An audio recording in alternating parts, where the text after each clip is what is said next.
Adora, He-Man's twin sister and defender of the Crystal Castle. This is Spirit, my beloved steed. Fabulous secrets were revealed to me the day I held aloft my sword and said, "For the honor of Grayskull!"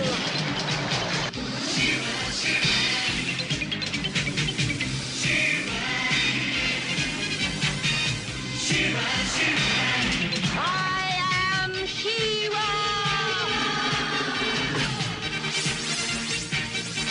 Only a few others share this secret.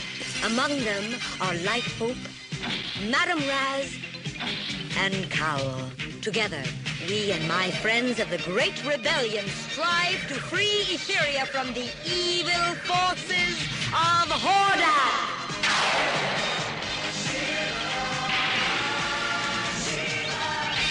Hello, this is OptimusSolo, and welcome to the 65th chapter in our Powers of Grayskull series. With me for this journey into the Masters of the Universe franchise, as always, is the one, the only, TFG... Ram Man. Rain Man. Ram Man. Oh, I thought you said Rain Man. I was like, I can see that. No, not Rain Man. I can see that. Yeah, I'm old, I'm fat, just like Ram Man, I know. TFG1Mike, how are you doing? I'm doing all right. I'm doing better than you because it sounds like the Civil War in your backyard. Apparently, the Civil War has been reenacted in my backyard, and I don't know if I'm safe. The Etherian War. Are we sure that those are fireworks and not cannon fodder? I'm not sure. It could be the Horde. I don't know what's going on right now. So, if all of a sudden you hear nothing else from me, I have apparently met my maker. So, yes. Are you ready for more Myths of Etheria? Yeah, I guess. I'll say this. I was surprised. I wasn't sure, as everyone knows. I was groaning and complaining, and I'm so intrigued for our discussion today, because in this episode of Myths of Etheria, we'll actually be giving you our thoughts on episode 55. Loo-Kee Lends a Hand, episode 56 of Shadows and Skulls, and episode 57, Jungle Fever. It sounds like a dead body just dropped out of your ceiling. It's going to be an interesting record, so we hope you're ready, because it's time to take cover and go back to Etheria.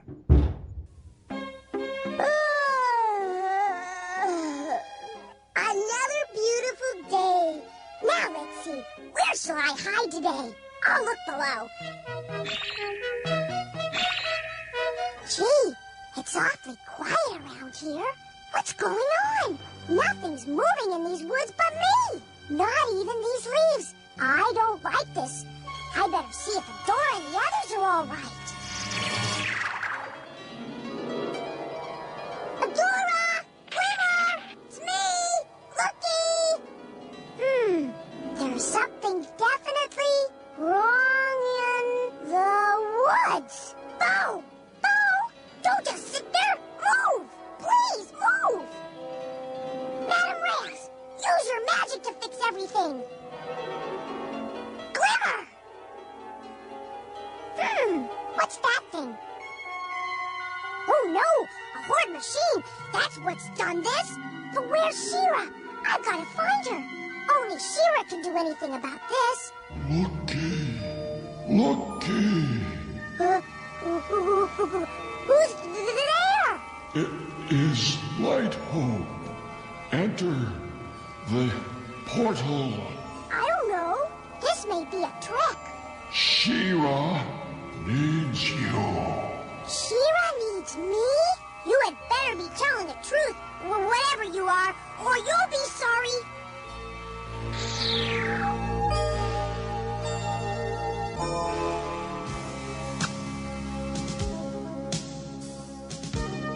Here I am. Now, where's She-Ra?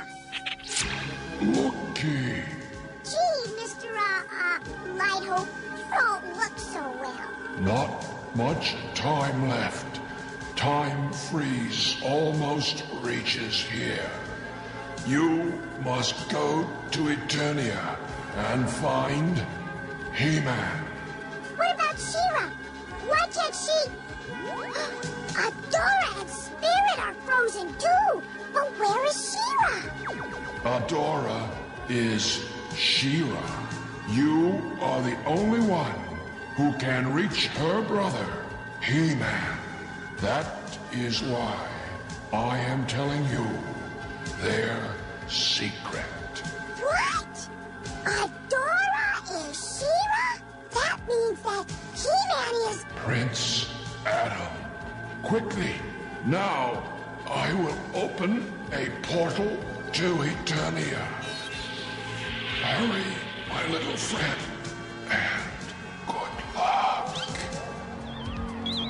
Must hold on, Loo-Kee. Can't hold the portal. I must get him to someplace on Eternia, anywhere. All Eternia is asleep now. Soon I'll have the royal palace in which to lay my head instead of this crummy Snake Mountain.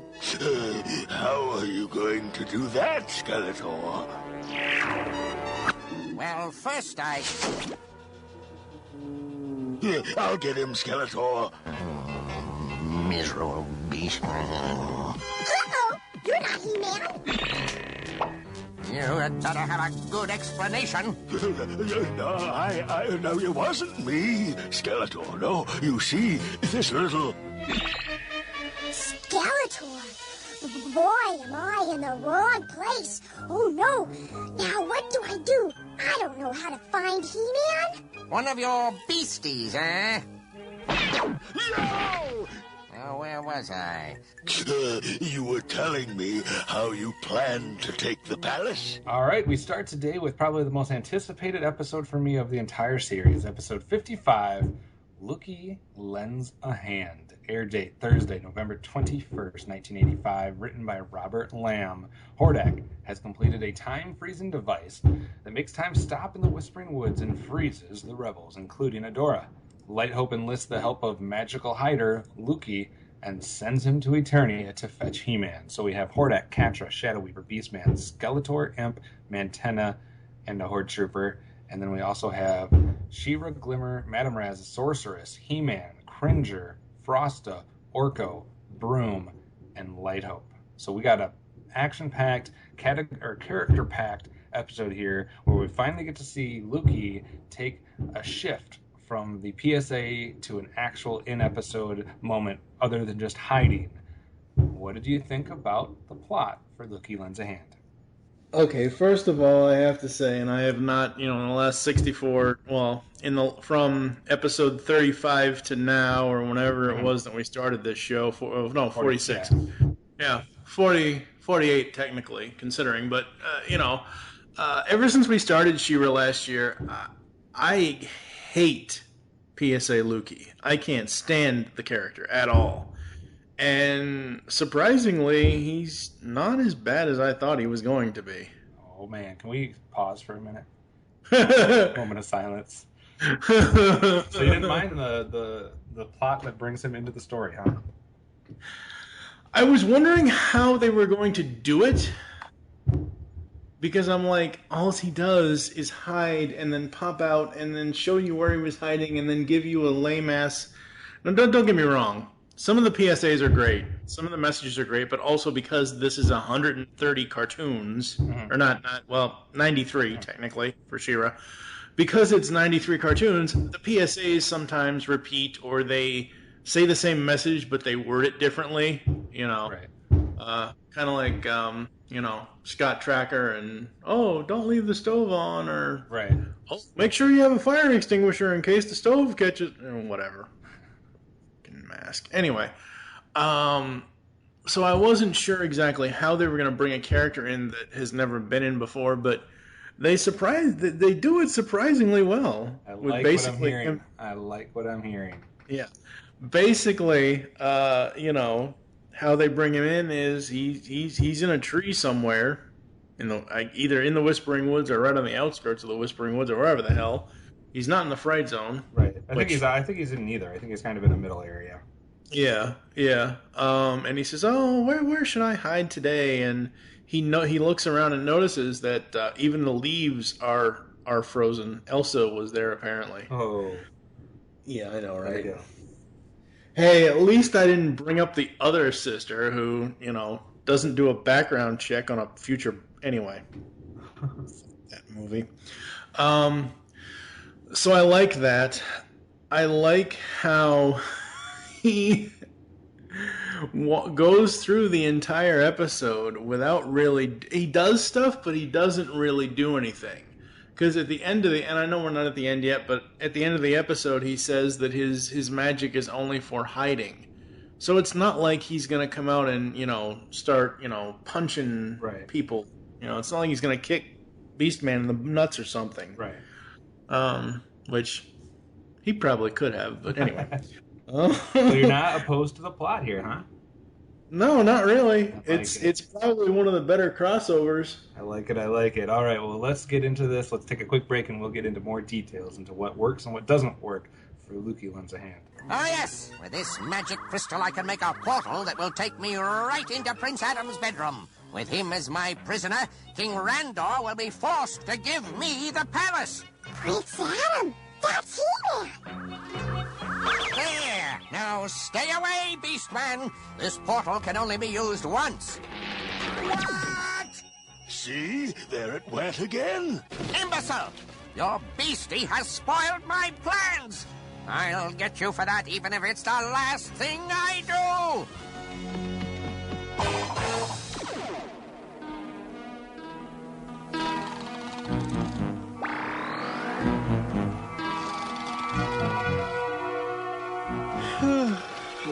What? Is it morning already? What is that, Cringer? Looks like a portal to me. Portal? And what's that coming out of it? Prince Adam, you must come quickly. We've got real trouble on Etheria. Etheria? Adora. Is Adora all right? Hey, what's a big idea? Some of us are trying to sleep. Cringer, it's only Orko. Look, whoever you are, you didn't answer my question. Is my sister all right? That's what I'm trying to tell you. Something bad has happened. You must come to Etheria right away.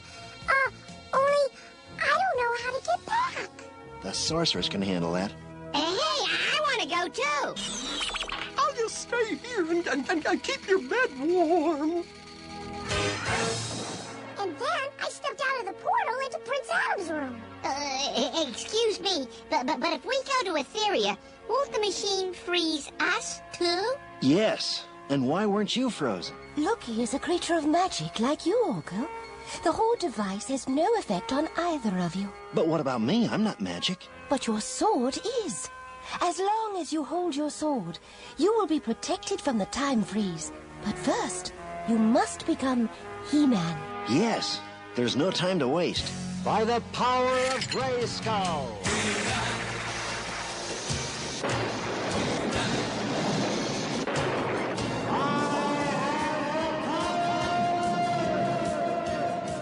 And now for the portal. Good luck, He-Man. All right, we've made our way for the first time today into the Whispering Woods to talk about our Whispering Woods moments, or the highlights of Loo-Kee Lends a Hand. I'm going to let you go first, because otherwise you're going to be waiting for me to get done for a while. So what did you like most about this episode? I don't want to steal all yours. Yeah. I mean, there are certain, I wasn't sure how they were going to bring him in, because the first, 10 minutes of the episode has, nothing to do with him until we pan around and we see him. Mm. First note, obviously, was love seeing Frosta, because this is only the second time ever we've seen Frosta, and we see her more than just 5 minutes of her, oh, I'm going back home, and oh yeah, here, you can have a snow day. Wasn't much more, but... Yeah, well, I mean, but I'm saying, we got more in the first 5 or 10 minutes of this cartoon with Frosta than we did before. Yeah, so true that.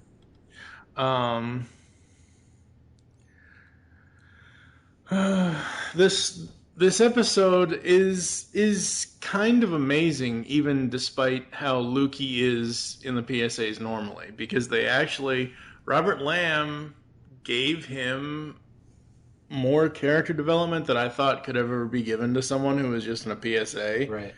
I mean, if they had started the series outside of obviously Secret of the Sword, if they had started the series with Loo-Kee being a character in, I equate it to Copper Kid.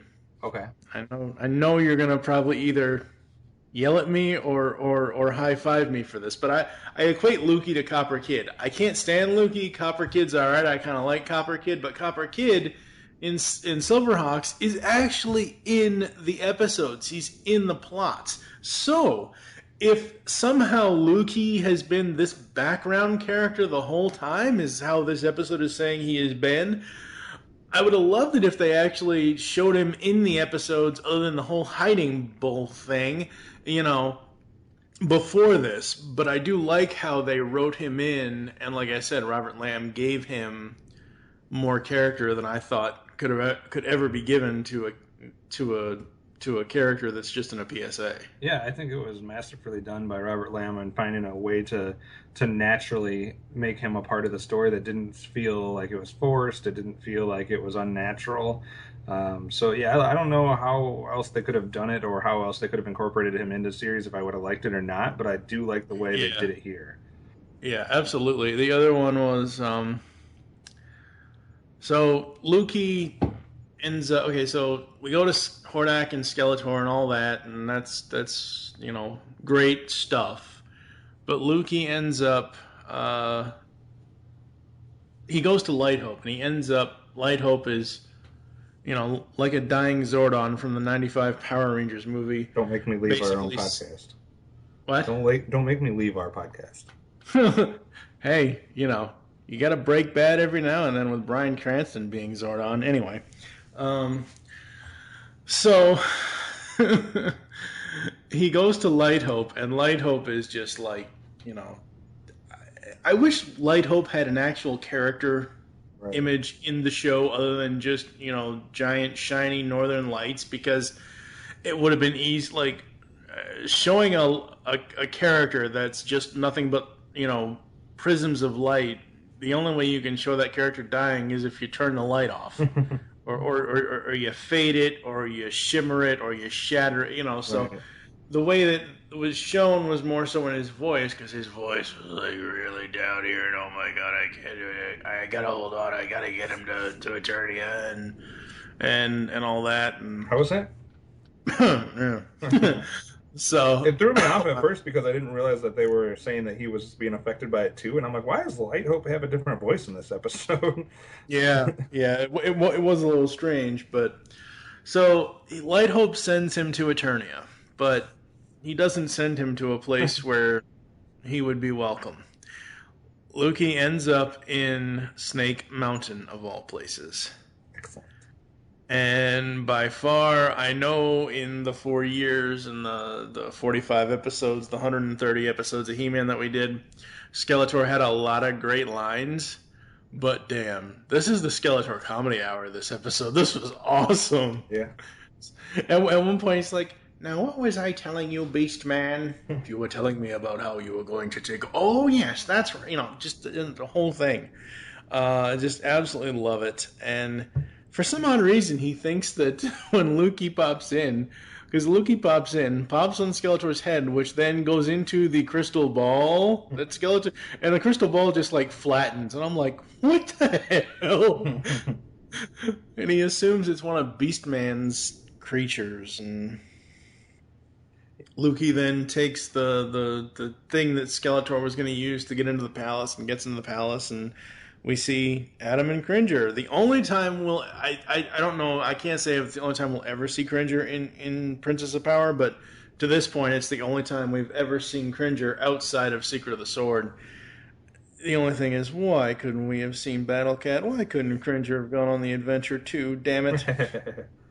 And then as we go through, and I know you got a lot here, but I'm going to... as soon as... So He-Man and Loo-Kee get back to Etheria. Mm-hmm. And I'm like, okay, so if He-Man has to hold his sword, no pun intended, folks, to stay outside of time, how is he going to get... he's going to put her sword in her hand, and then you never cross the swords, people. You never cross the streams. Come on! Except for when you have to. Yeah, they do a really, really weird... I'll have screen caps in the episode post. When I took the screen caps, when he does the by the power of Grayskull, it's a really, really weird animation effect. It just doesn't look right. The whole color of the mist of the two swords touching, it's just weird. But so never cross the swords, all that. I really dug this episode. What about you? Yeah, I got a lot of stuff to say. I do like how the episode starts immediately with like a battle standoff between the Horde and the Rebellion. I thought that was a cool, like, just get you in the action. You don't need to set up. You're just like, okay, I'm ready to see what's going on. I love that Imp gets turned into a loudspeaker horn, and that when Hordak is talking through Imp, that Imp's mouth as the horn is moving still. So it's like Hordak speaking through a loudspeaker, and you're hearing Hordak's voice, but you're seeing Imp's mouth move to the words. Yeah, it's a little strange. I liked that. Frosta, I could use some more Frosta, please. Enough with the 2-minute cameos. Let's get an episode about Frosta, please.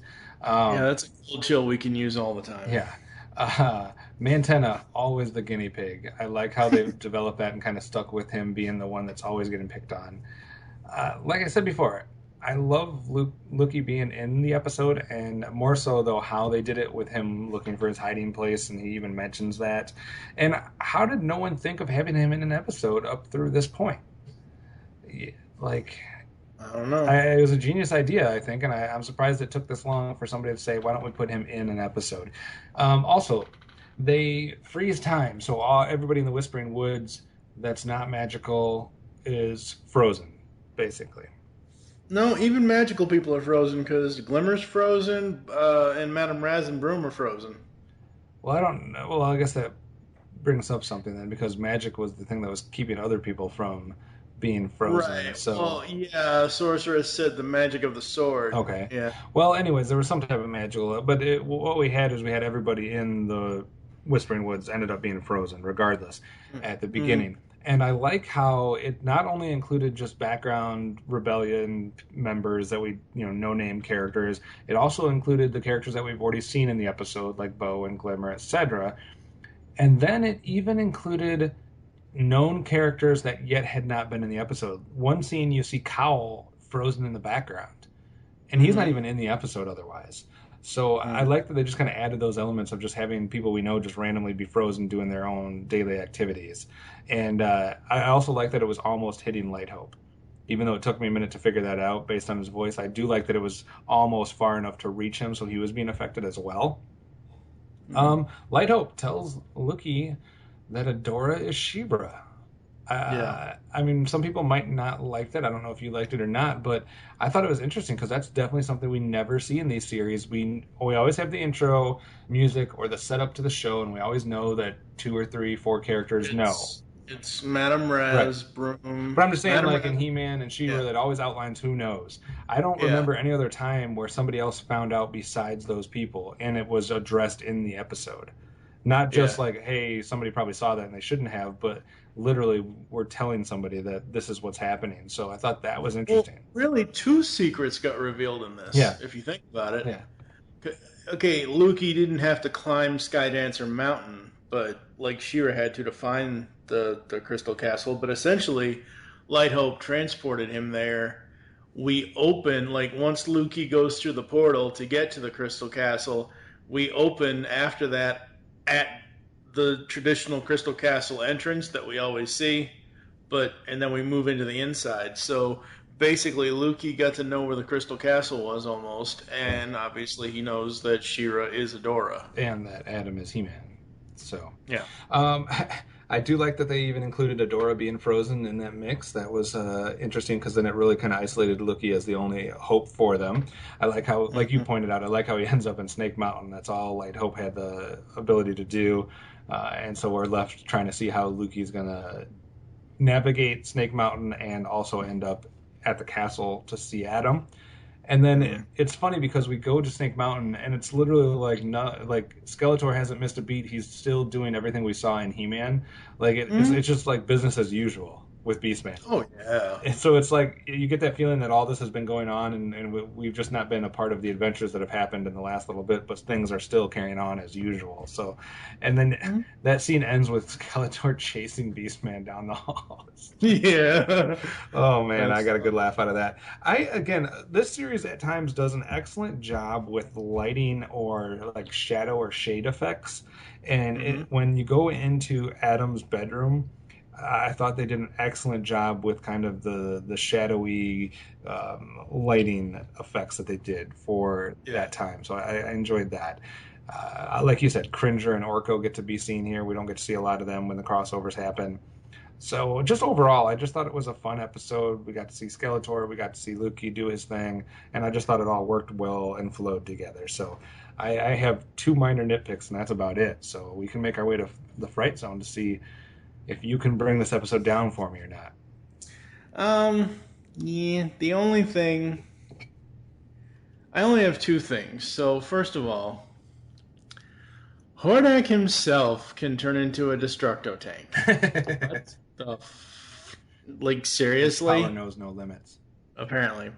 And this is going to be a running theme through this podcast episode. What the hell is wrong with Shadow Weaver's voice? It sounds weird as hell when she yells at Imp. I didn't catch that. Yeah.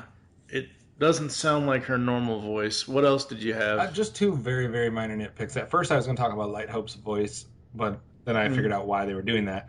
Frosta, I love her, but she says, I'm going to make the biggest ice wall yet. And then she does her thing, and it's like a size that a 10-year-old would build, like if he was building a fort. Like it ends up being bigger in the next shot, but it's still not the biggest ice wall ever. Yeah. So no, don't give us false promises there. And then when Adam and She-Ra, or He-Man and She-Ra, eventually get back to the Whispering Woods, to they're unfrozen, they've crossed streams and everything. As they enter, they make the comment of, "We have much to do." Really not. You don't have that much to do. There's one thing there, so we just have to destroy that one thing. Like, you know what I mean? It wasn't like it was a complex, complicated, like we have to put this piece here and then figure out this puzzle and then go over there. It was, no, there's one thing causing this. We need to find a way to destroy it. And they end up in the world's biggest match of tug of war. It was an interesting thing there, but that was my only thing. There was one scene where they... And, well, we've been doing this long enough, you should remember. Remember all the running scenes and that kind of stuff? Yeah. There's one scene where instead of them pulling it as towards them as tug of war, where she's pulling like a work horse, and he's pushing on it, and he's got his legs bent, and she's pulling. And I'm like, oh my god, seriously? We also got to see the swords bend in a way I've never seen them bend before. Oh, the bendy sword! Oh, I just couldn't take a screen. I may go back and take a screen cap of that, but once I saw that, I was like, oh, you people! Oh god, that was horrible. But that's really it. I don't have any major gripes about the episode other than just a couple of things they said that didn't seem to ring quite true. The PSA was about size not mattering. Little people can help too. Yeah. Trying to get that message across to the youngsters. Yes, of course. To avoid trauma at their older stages of life. Anyway. So there's going to be a couple of images in the post, and I don't like that you say that there are going to be a couple images in the post after I talk about a PSA that says size doesn't matter. No, images. Yeah. Why does it have everything to do with size? I don't want to see any images in relation to that PSA. Oh, no. Oh, no. Come on now. Oh, images that are related to the show, thank you. Get your mind to God. And people say I have my mind in the gutter. Is it time to take a break yet? No. There's a point when they get back to, when He-Man and Loo-Kee get back to Etheria. It's right after he puts her sword in her hand and he it's right after that that they cross the swords, that they're hugging. Mm-hmm. They don't sheathe their swords. They both hold on to their sword. Oh God!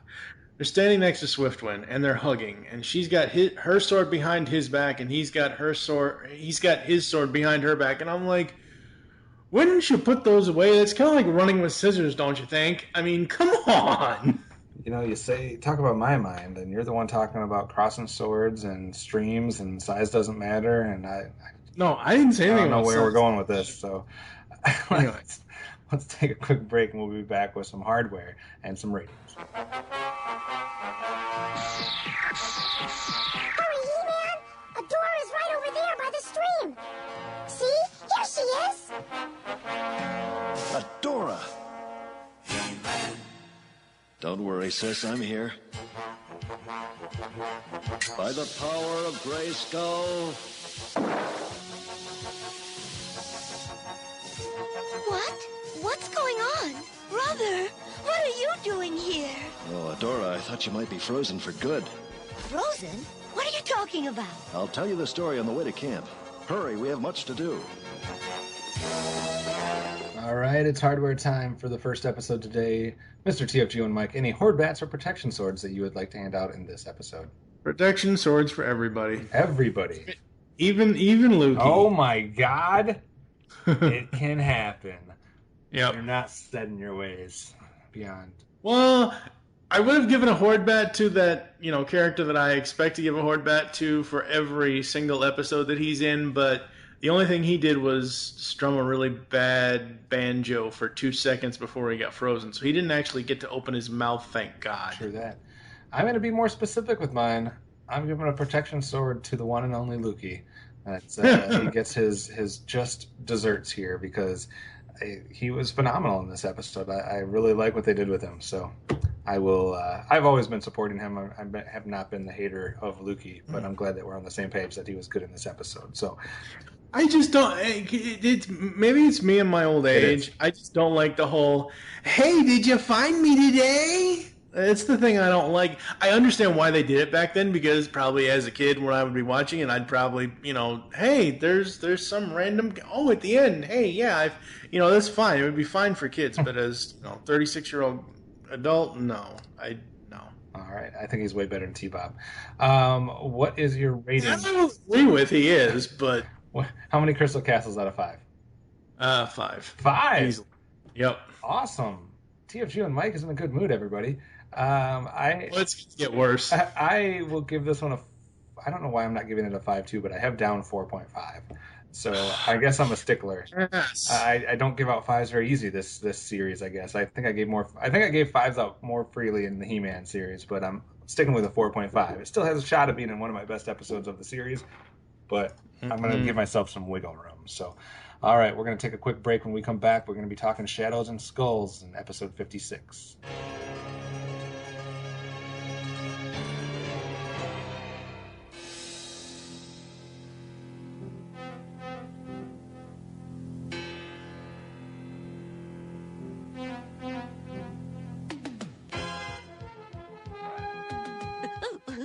Do you think they know where we are?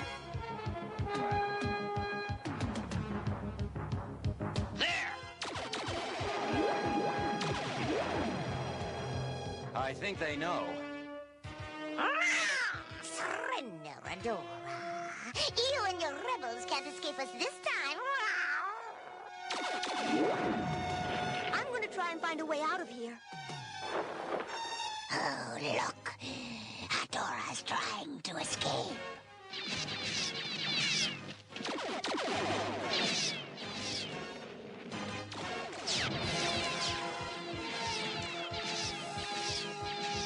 That cave is just what I need.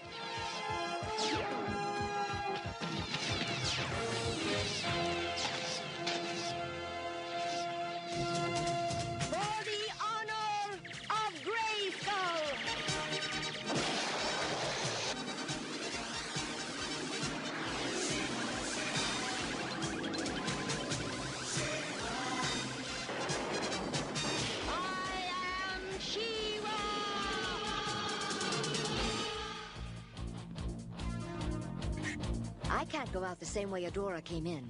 I guess I'd better make myself a new exit.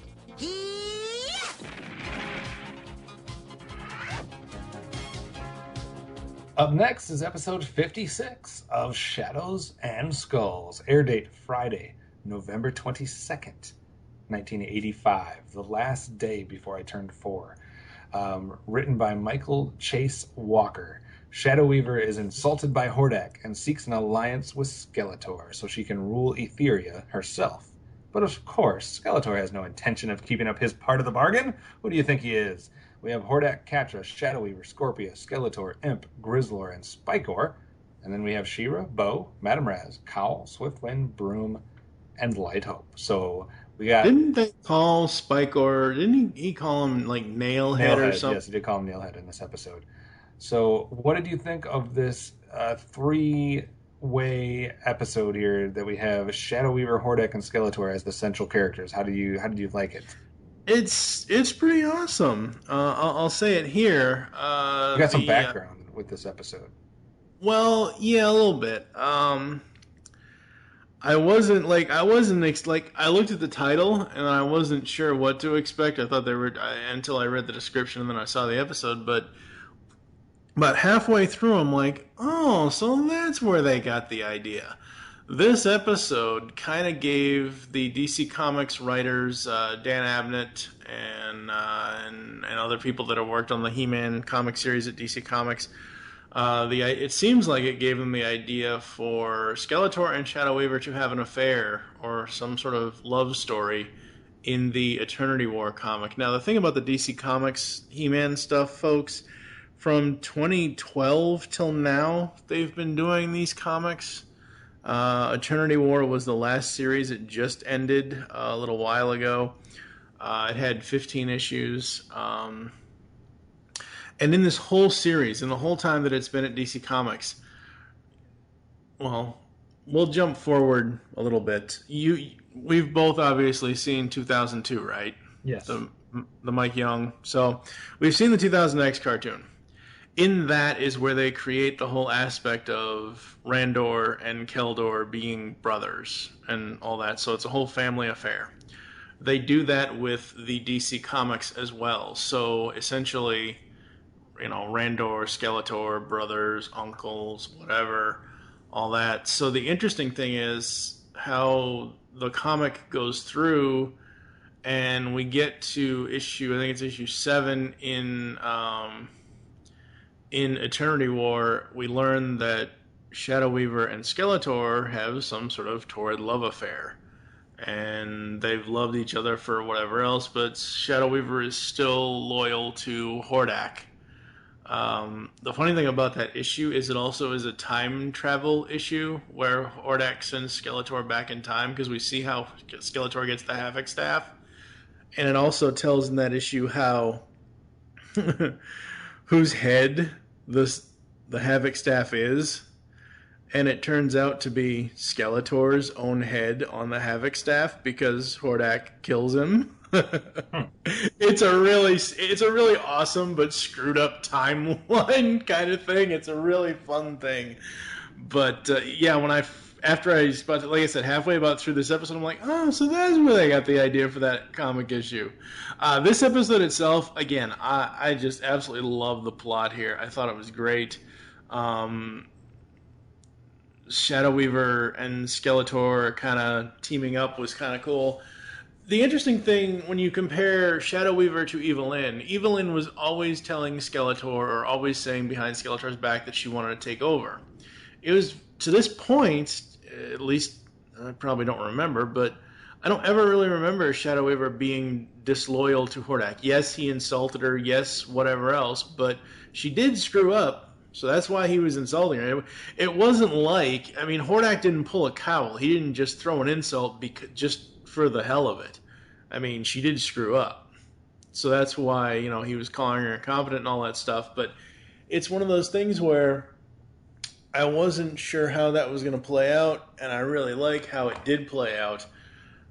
But like I was saying, Shadow Weaver hasn't really seemed disloyal to Hordak. She's never really expressed like her own wants to rule Etheria. Yeah. So, what about you on the plot? I like anytime that we get to have two characters kind of focused or three characters focused, and we kind of get to see more of their dynamics and their development. I'm usually a fan of it, and especially when they flip it and it's the evil characters that we get to see it with. So I'm always intrigued by these types of plots. So I was on board from go, and just wanted to see how they executed everything. So I was a big fan of the plot as well. So let's take a quick break. We'll be back to break it down of Shadows and Skulls. What happened? That stupid magic of yours ruined our trap. You had Adora in your clutches, and you let her escape. I'm getting sick of your excuses. That's the third time this month your magic has failed us. Oh, do something awful to her, Great One. Oh, you big-faced little worm. I'll turn you into a sausage. Oh, save me! Save me, Great One! She's gonna zap me! You dare threaten imp in my presence? I did not mean... Out of my sight, immediately! I will decide your punishment later. But, mighty Hordak... I said go, you useless trickster! Yeah, take off, Shadow Whippy! Useless, am I?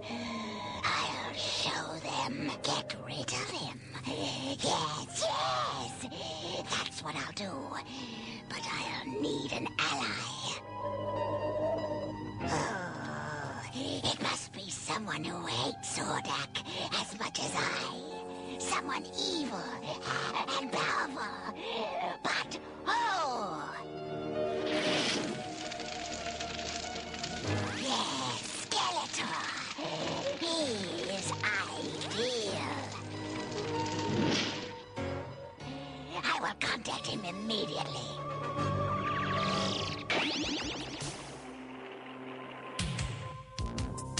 Well, Nailhead, what shall we do to make life miserable for King Randor today? Gee, I don't know, oh. Skeletor. What's that? Shadow Weaver, how dare you come here? I offer you a chance for revenge on Hordak. Of course, if you're not interested. What's your plan, Shadow Weaver? I'll create a dimensional gate for you to come here to Etheria. Then, together we will trap Hordak, and I will become ruler of Etheria. That's just peachy for you. But what do I get out of it? For your help, I'll give you everything you need to conquer Eternia. Whatever you want. Whatever I want, eh? All right, Shadow Weaver, you've got yourself a deal. Send your gate. It will arrive in a few moments. I shall look forward to your coming. You sure you can't trust her? Who said I was going to? Once she's delivered Hordak to me, I'll take care of her, too.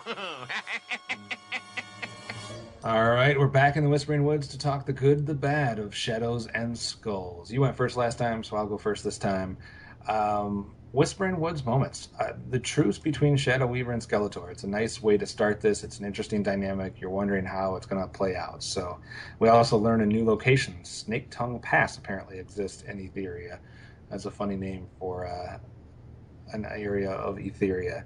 I love the Hordak versus Skeletor moments. It's not just that we get to see these two, bicker, argue, or, whatever. We actually get to see them mano-a-mano battling each other, for lack of a better term.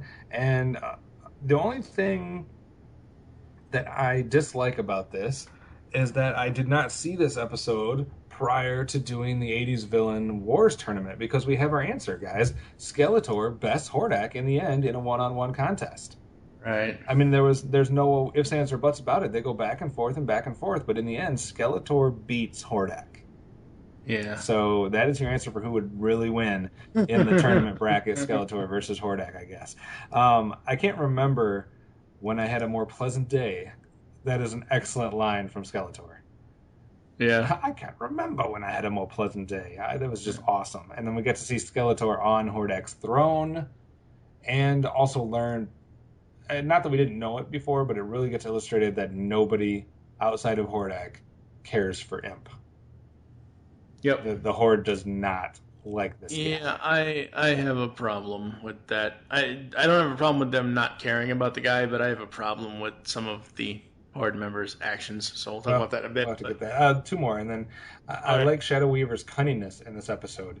She is upset. She comes up with a plan. The plan backfires, but she's clever enough to try to get out of it without ever getting in trouble or having any repercussions.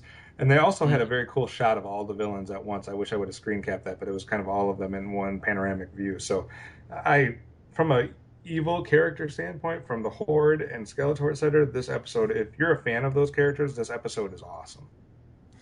Oh, yeah, absolutely. This episode is so great. What about you?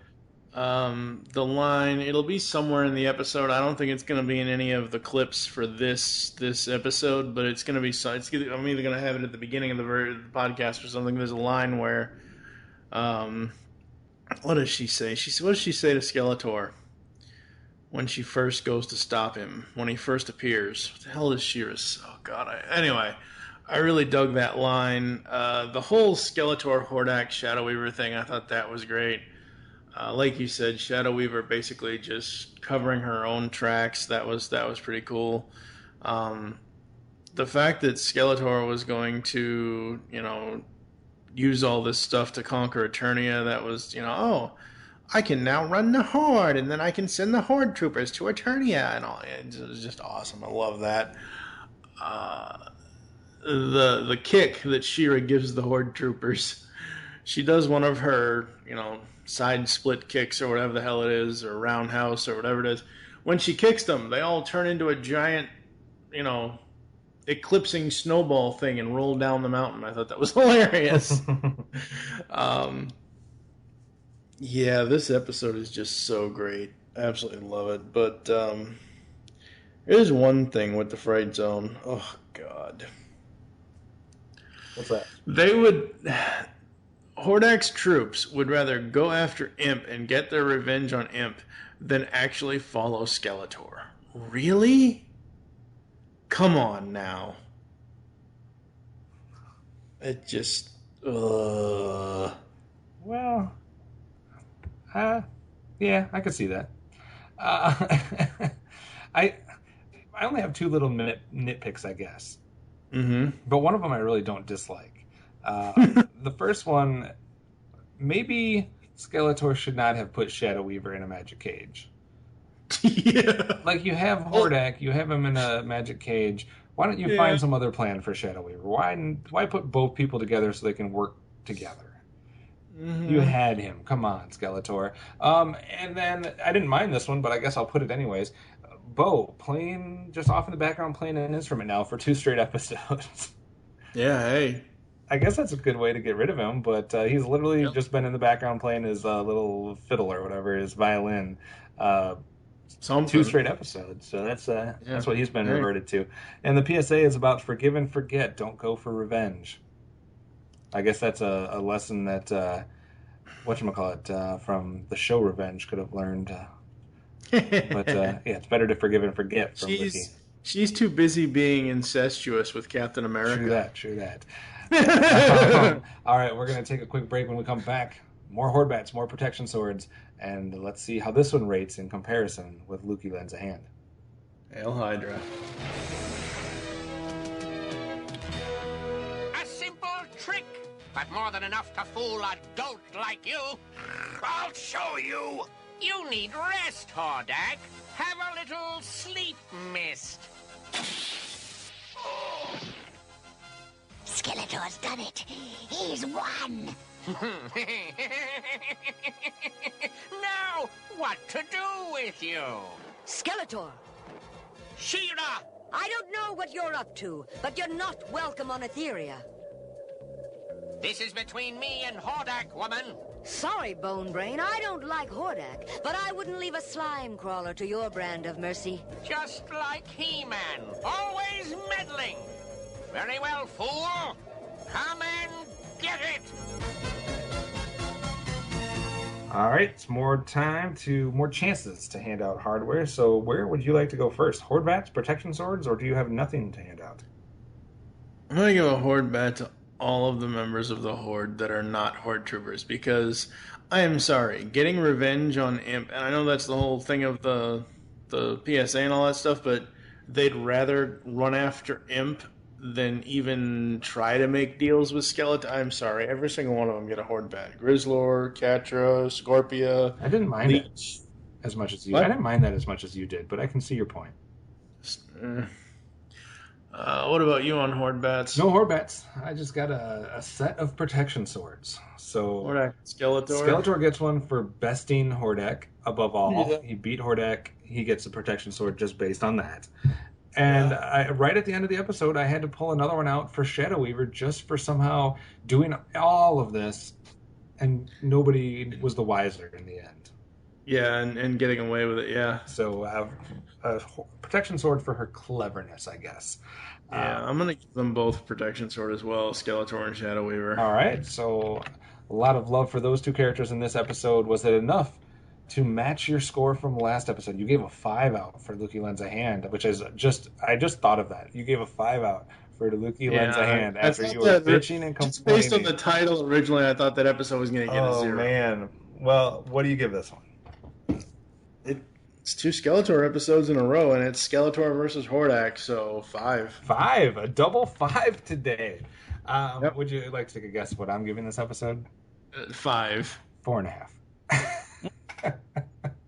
4.5 again. We're in lockstep though. What's wrong with you? I'm leaving myself some wiggle room, I guess. 4.5. Maybe I reserve the right to change my scores when we sum up the series.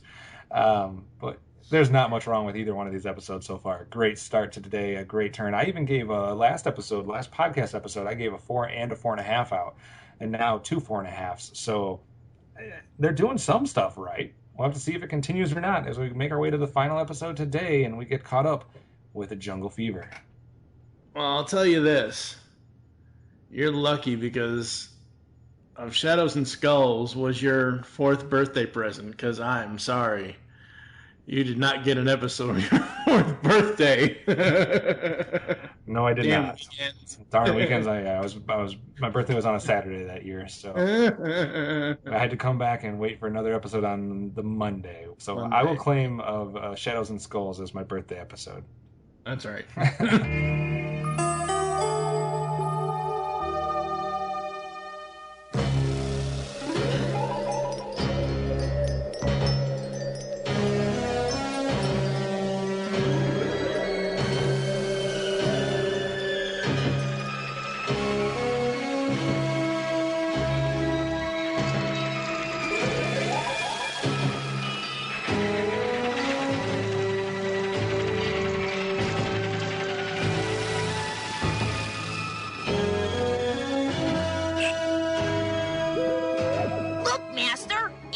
Captain Adora.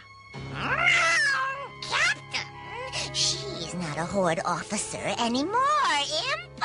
Excuse me, Madam Cat. I think we all know that already.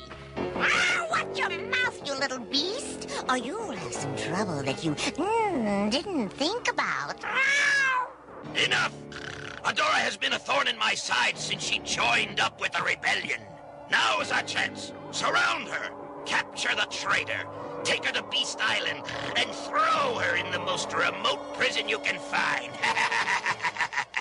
We'll be home soon, Spirit. Can't be too soon for me. I'm hungry. Tell you what, you go on. I just love walking through this part of the forest. Are you sure? Go on before I change my mind.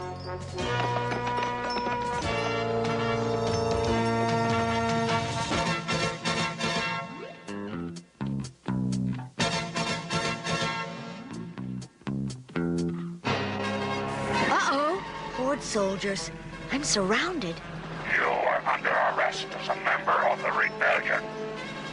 and I can't change to She-Ra in front of them. Last up today is episode 57, Jungle Fever, with an air date of Monday, November 25th, 1985, written by Don Heckman. Adora is captured and taken to Beast Island. She escapes from prison, but hurts her head and loses her memory. She then encounters a primitive human tribe of beast warriors and has to face the Great Beast. We have Hordak, Catra, Imp, Grizzlor, and Ratlor. And then we have Princess Adora and Spirit, with some other characters that we're introduced to, including Jamila, Kor, and Tandi, as far as the Beast Warriors. What did you think about the premise for Jungle Fever?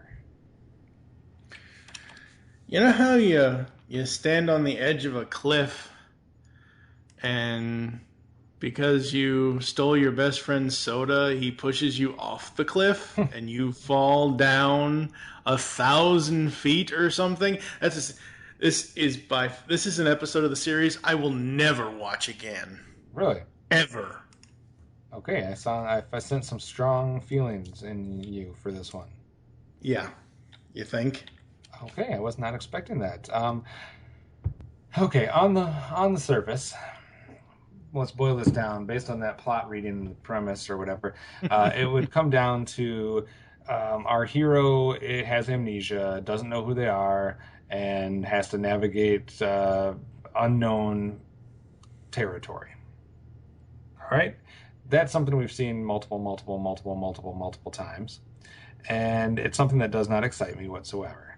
It's different than somebody... I mean, at times it's been done okay and it's been executed decently, where somebody forgets what kind of powers they have or forgets different things. But when you're taking somebody that is all-powerful, strongest female in the land, etc., I kind of have a problem with the way you go about her having amnesia, is her being clumsy enough to fall, hit her head, or whatever the thing you want to do to her is. So I just have a problem with the setup for why she would even be losing her memory. And if you're going to do an amnesia episode, you better be creative with it, because otherwise there's too many other episodes you can be compared to. So I'm not a fan of the plot itself. I'm going to take the time to talk about the writer here, because Don Heckman, okay, we've seen his stories before, specific to He-Man and She-Ra. Yeah. In He-Man, he did No Job Too Small. He did Beauty and the Beast and To Save the Creatures. He is also, I believe, one, if not the only writer on the Christmas special, which we will get to this holiday season. He's also written for 1986's Ghostbusters. He has written 9 She-Ra episodes. He started on Bo's Farewell, and he will end on the Bibbit story. He also wrote 9 episodes of one of your other favorite shows, Brave Star. Mm-hmm. I don't know what other episodes other than Bo's... he did... Between his beginning in She-Ra and now, he did Bo's Farewell, Friends Are Where You Find Them, Glimmer's Story, and then this episode. Those 3 episodes combined have to be better writing than what the fuck he did here, because I cannot stand the writing in this episode. Interesting. Yeah. I wasn't expecting such a strong reaction to this one. It was... Oh, you're good. I shocked you last time when we recorded episode 64. You're going to get shocked at the end of this. All right, well, let's take a break and get into it then. After the break, we'll make our last trip to the Whispering Woods for today.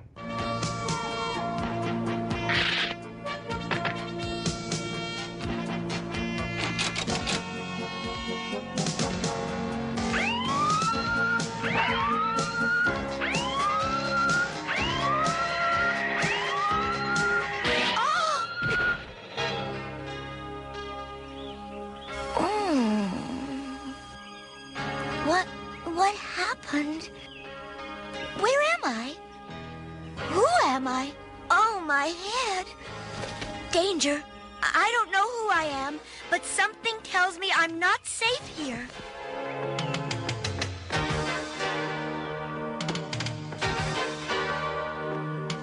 They'll never find me in this deep jungle.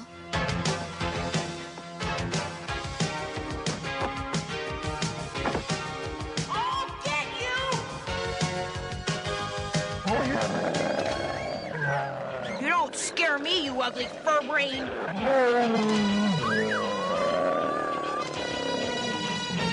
Oops!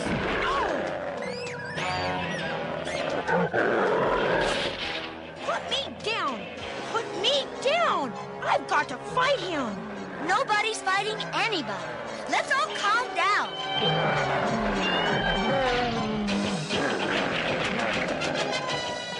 He's had enough. You ruined my test! Now I'll never be a beast warrior. And what is a beast warrior? The bravest and best thing anyone can be. And you got in the way before I could fight my first beast. That's what you were trying to do? There's no bravery in fighting animals. Then I'll fight you instead. Don't be foolish. No! I have to beat her in a fair fight. Why didn't you let me fight? She interfered with your warrior initiation. The council must decide what to do with her. You won't need this for a while. All right, one more trip into the Whispering Woods and the Fright Zone. Do you have anything you liked about this episode? I'm sensing some negativity. Anything good? You think? Okay, so here's the thing.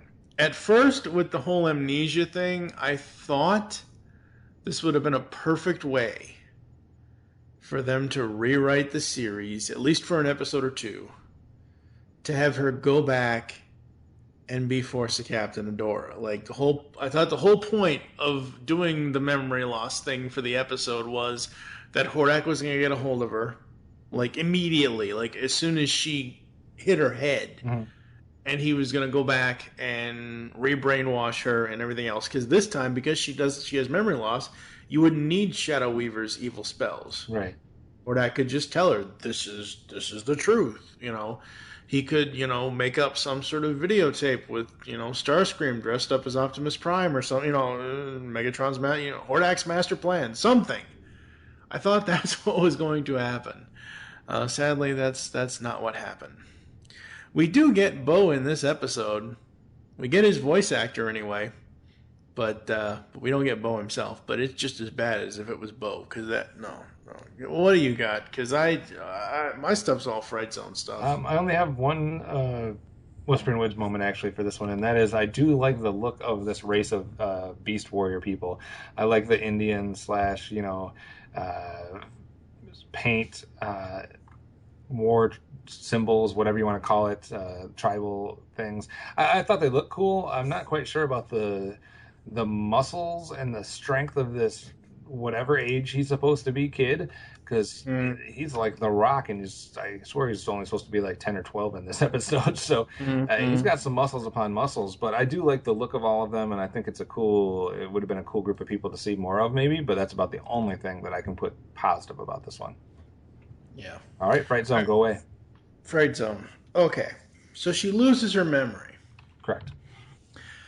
But somehow, even though she doesn't know who she is, she doesn't know where she's from, she doesn't know why she has this giant sword with a jewel in the middle of it, she still knows right from wrong. She still knows it ain't right to fight. She still knows all this shit that Adora / She-Ra normally knows. Hello, amnesia means you forget everything. Yeah, pretty much. Dumbass writing. The tribe, okay, outside of their look, the whole back and forth of, oh my god, we're so poor, we're so this, we have to share with the animals, oh my god, it's so horrible, there's not enough for all of us to go around.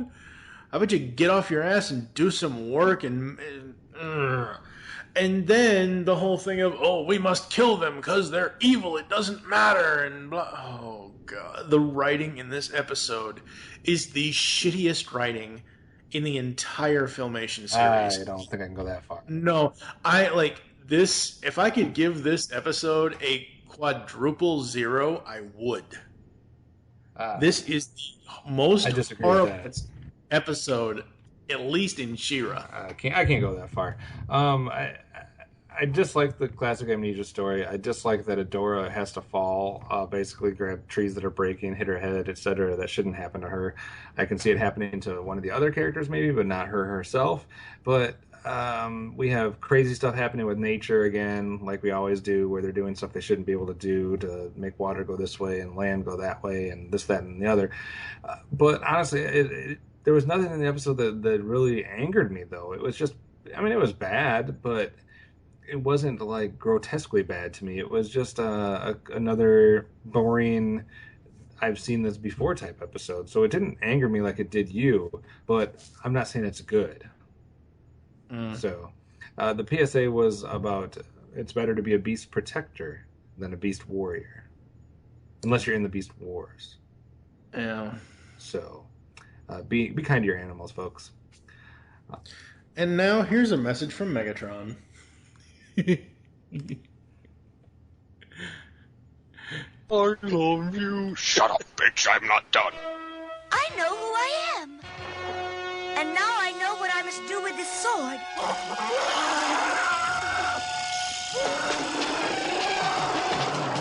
For the honor of Grayskull!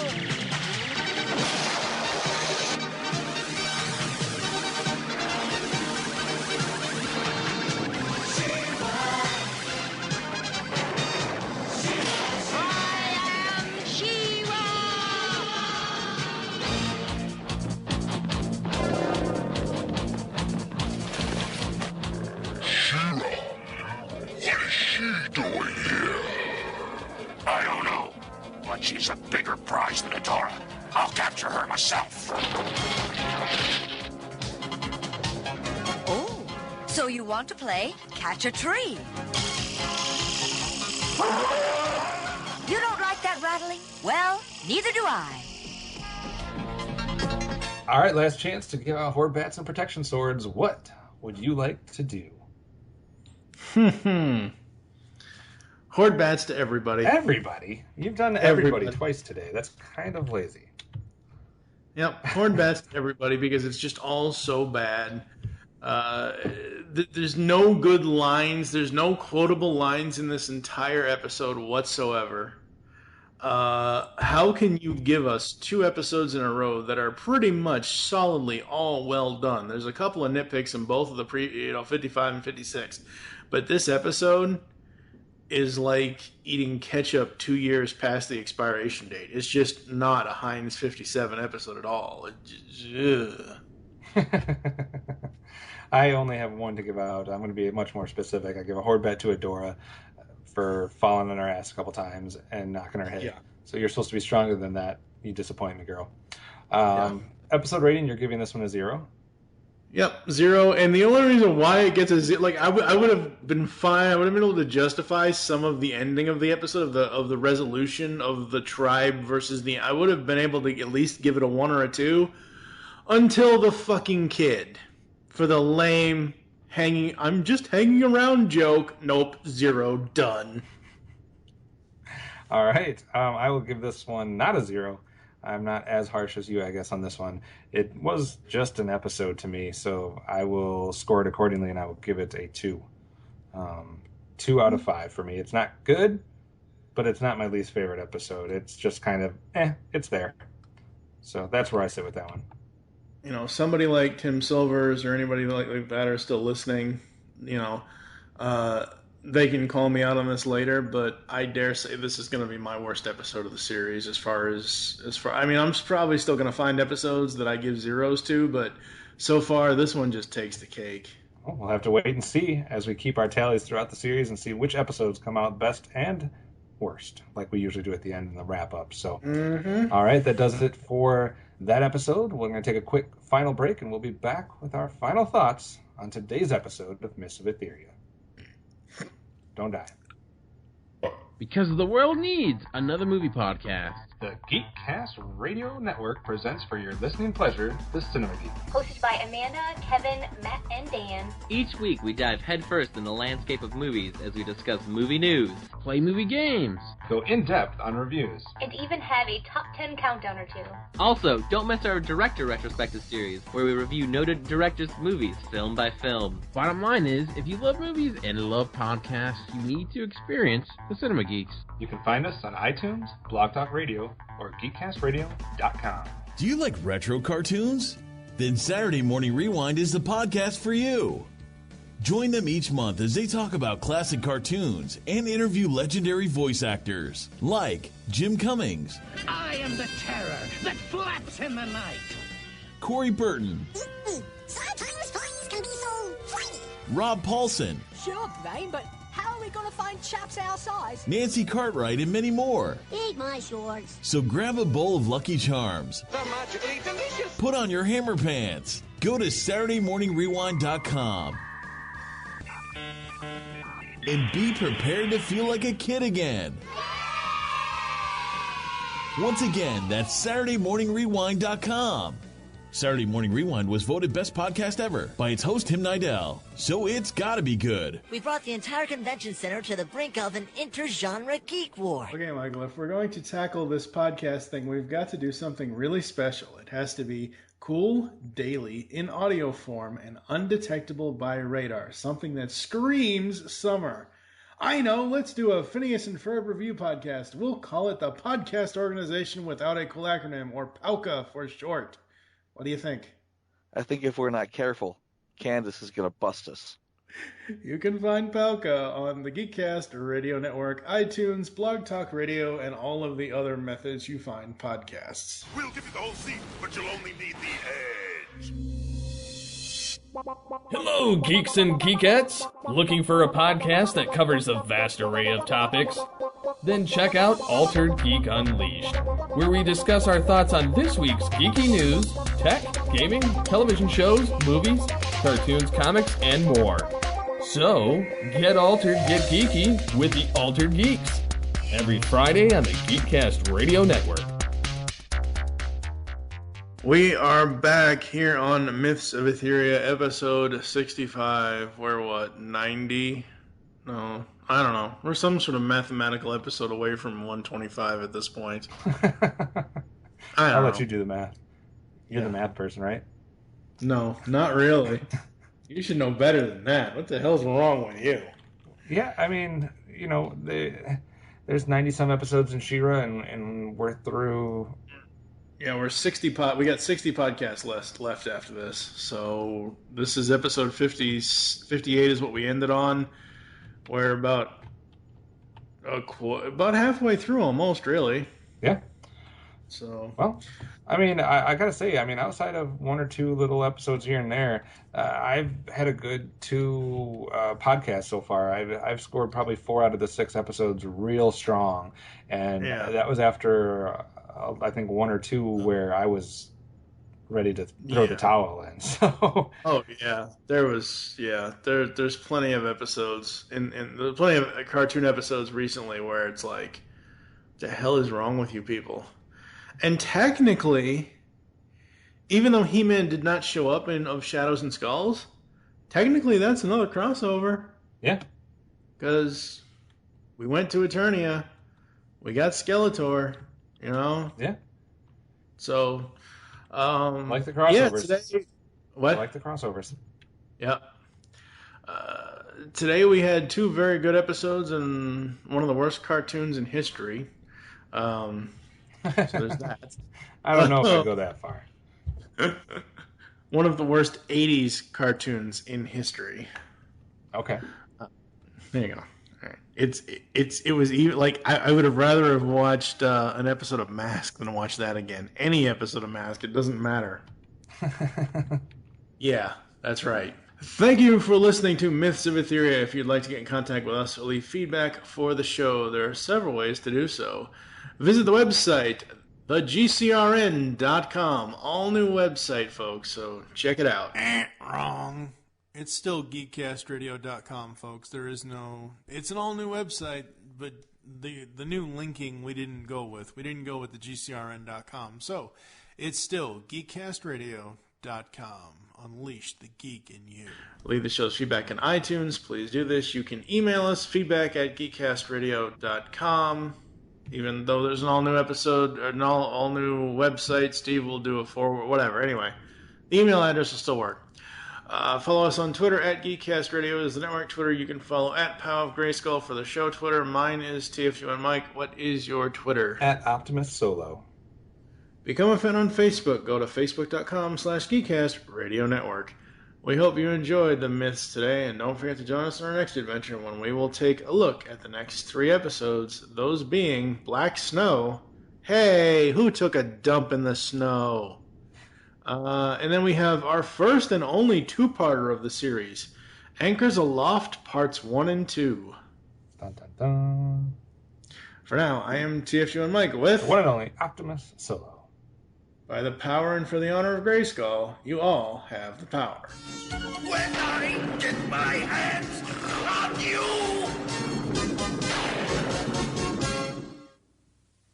Hi! Today I know you found me, because I was part of the story. You know, none of us have powers like She-Ra and He-Man, but we can still do lots of things that are helpful to others. I'm not very strong, and my magic is just for hiding, but I helped She-Ra and He-Man today. Size is not the true measure of one's worth. Little people like you and me can do big things, so don't let being little keep you from being helpful.